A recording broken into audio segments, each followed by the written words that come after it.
নমস্কাৰ, মই জ্যোতিস্মিতা বৰা।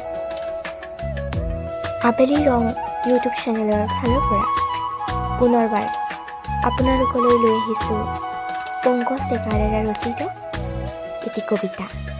কবিতাৰ শিৰোনাম ডায়েৰীৰ শেষ পৃষ্ঠাটো।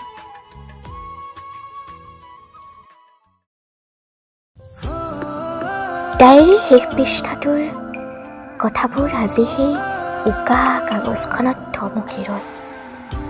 অতীতৰ সকলো সোঁৱৰণি মনৰ কথাবোৰে কৈ যায়।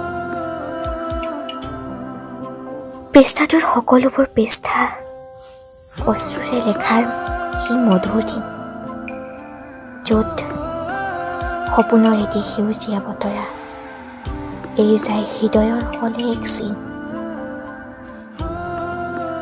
এয়া হ'ব পাৰে শেষৰ এটি পৃষ্ঠা, তথাপি শেষ নহয় জীৱনৰ আচল, য'ত প্ৰতিটো বিৰতি এটি আৰম্ভণি, নতুন আশাৰেদি নতুন দিন। তুমি হ'লা মোৰ অন্তিম লেখনি, নতুন বছৰত তুমি হ'বা এটি আলোকৰ ভাষা, মুখত এটি হেঁপাহৰ হাঁহি, জীৱনেই দেখুৱাব নতুন এটি আশা।